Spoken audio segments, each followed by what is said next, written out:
Ian from Sky, Anita from PLP, and then we'll go around one each for everybody else. And we've got Carl from Press Association, Ian from TalkSport, Carl from BBC Merseyside. So, but we'll kick off with Sky. If you want to kick us off.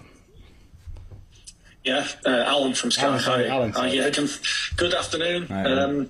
It's going so well for you, isn't it? A great unbeaten run currently, 14 Premier League games. You've won 5, drawn 19 unbeaten, but you're not top of the league, incredibly. Just how good have you got to be this season to finish top of the pile ahead of the likes of Chelsea and Manchester City? You've got to be at your brilliant best, haven't you?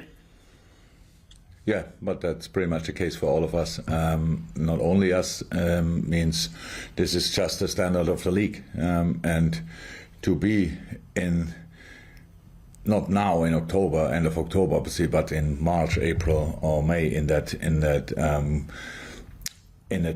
area of the table, that means you have to really perform on an incredibly high level and to be incredibly consistent and all these kind of things. And in this moment, we don't know if we will be. So that's always the thing you never can be sure about. And that's why it's so important that you have a good start. We had a good start so far. But obviously other teams had good starts as well. Nothing happened really in the table, even when obviously some clubs feel that they came a bit short in this early part of the season, but we all know that can change pretty quickly, and we try to be as consistent as somehow possible, and for that we need to be ready, for example, for tomorrow, which is one of the trickiest games in the Premier League because of the work Graham is doing at Brighton and the way they play and all these kind of things. So that's just Premier League. There's no game which you can take a little bit easy. Not at all. You have to be always at your absolute best. I often wonder whether your job's getting easier or getting more difficult. From the outside looking in, you have a couple of 5-0 victories, and it seems that, from the outside looking in again, you wouldn't want to change a winning team, but you do it, and you seem to do it to everybody's satisfaction. How are you managing to keep everybody satisfied in that regard? I don't think that's possible, to be honest, and I don't think I did it. You should ask all the players in the squad. But it's look, the thing we have to do is to win football games, and especially when you play for Liverpool, and when you are in football, you learn early that you have to accept the decisions a manager makes, and my team is doing that. Obviously, that doesn't mean that they're always happy about the decision; they just accept them. And the job of the player is to be always that determined, that good in training, that you are in a moment when you can come in, that you are really influential. That's the deal, and it's not a deal here. That's a deal everywhere in each football team of the world, and that's the case here as well. So. I don't try to keep them happy. Yes, I want them all to be happy, but I want them to be angry as well when we play an opponent who wants the points, our points if you want, and all this kind of thing. So it's just the things we do over the weeks, during the weeks and over the months, and that's the situation we are in. And it's nothing happened yet. We have, what is that, match day 10 now? Brighton 10. Yes. Come on. 28 after that to come, so that's obviously nothing happened, and it's just a really okay start so far. But even in the start, we had our downs with maybe not result-wise too much, but we had moments where we were all not happy with and all these kind of things. So we have constantly things to improve, and that's the only thing we are concerned about, and not that we won games with a ridiculous result or whatever, where you think, okay, how can that happen constantly? And it will not. And we are not silly enough to think that to win a football game, first and foremost, you have to make sure that you are ready to defend. And that's what we try to make sure for tomorrow again. And all the rest is then how you build on that.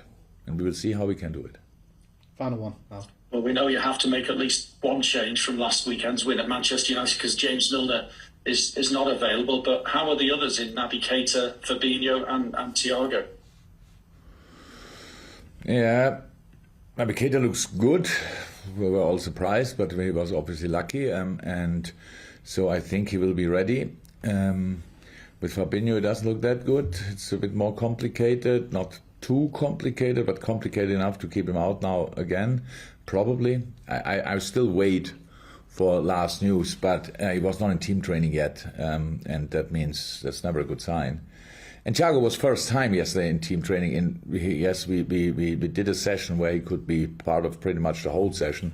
That doesn't mean he's ready to play a football game, unfortunately. So we will see what we do with him, but he's closer than he was last week, much closer. And now we have to see what we do with that. Thank you, Alan. We'll go to Anita for the next two for Premier League Productions. Afternoon, Jürgen. How are you? Hello, I'm good, and you? I'm fabulous. Thank you for asking. You touched on how tomorrow is going to be one of your trickiest games in the season. Of course, your side are aware of the dangers that this Brighton side can pose. Given your stats so far, though, you're unbeaten, 6 clean sheets, and you're averaging 3 goals per match. What kind of challenge are you expecting this time round? Oh, I'm not sure if you saw the game with Brighton City last week. So it looks like from the scoreline a pretty clear thing. And maybe the first half, yeah, City was really good. But the goals were, I think 2 goals were in the first half were counter-attacking goals. So that says already that. When you then look at the possession, I think it was 52-48, if I'm 100% right, but it was a big one for Brighton. That's a football-playing side and not just playing football. They are a real threat. They try to create, they defend well. I think didn't score yet incredible, like big amounts, like I think 9 goals, but I conceded only 9 and 4 of them in the last game, which was really a strange one from conceding point of view. I think there would have been, probably there was a shout that the first goal could have been a foul on the goalie, maybe. And then you never know how that game will be. And I mean, I saw the second half as well, obviously. They were incredible. It just you have to keep the ball like they did and to pass the ball like they did against City is a really difficult thing to do, and they did it. So we know what they are capable of, but we are not City. And we play obviously slightly different, and yes, that's what we want to do as well. We want to cause them problems, and yes, we lost the last game against Brighton here. I think it was the last game, was it? So that's another warning sign. Not that I needed it, but it is. And but the big difference, obviously, Anfield will be packed. And that helps us usually, and but not alone. We have to be really good. We have to be really good, and we need the people with the right understanding tomorrow. This is not a game where you dominate an opponent or stuff like that. They will have their moments. That's not to avoid. That says everything about the quality of Brighton. So they will have their moment. There, we have to run a lot. We have to close gaps. We have to be really spot on defending wise, and then obviously with the ball as well. So it will be a tough one, but I'm looking forward to it. And I couldn't respect more what Graham is doing there, because I'm really a big admirer of his work. It was always difficult since he's there.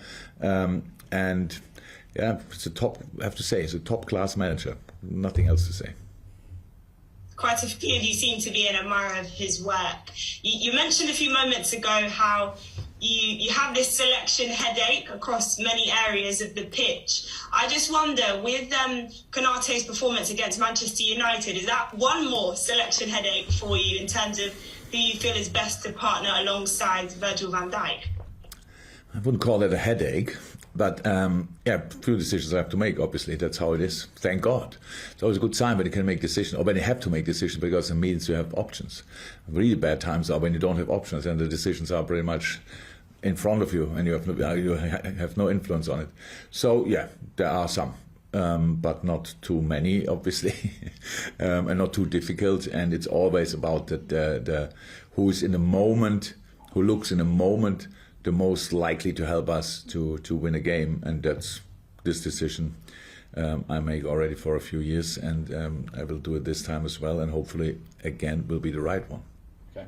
Just before we go around the room, a reminder, we will do a breakout when we get to the daily section. I'll remind everyone just before we get to that, we'll need hands up for those who want to come into that section. In order, we'll go Ian from TalkSport, and then Carl Woodward and Carl Markham to finish with. But Ian, next. Good morning, Jürgen. How are you? You all right? I'm good, and you? Very good, thank you. Pre-pandemic, your team went almost until March unbeaten. Everybody thought you were going to be the next Invincibles, and I'm not suggesting that right now, but you are the only unbeaten team in the Premier League left. So Can you compare this team with that one from 18 months, 2 years ago, in terms of their form, and how much better do you think they can still get? I think the team didn't change too much, right? Ginny's out, that's clear, but then all the rest should be pretty similar. Yeah, Ivo is in now.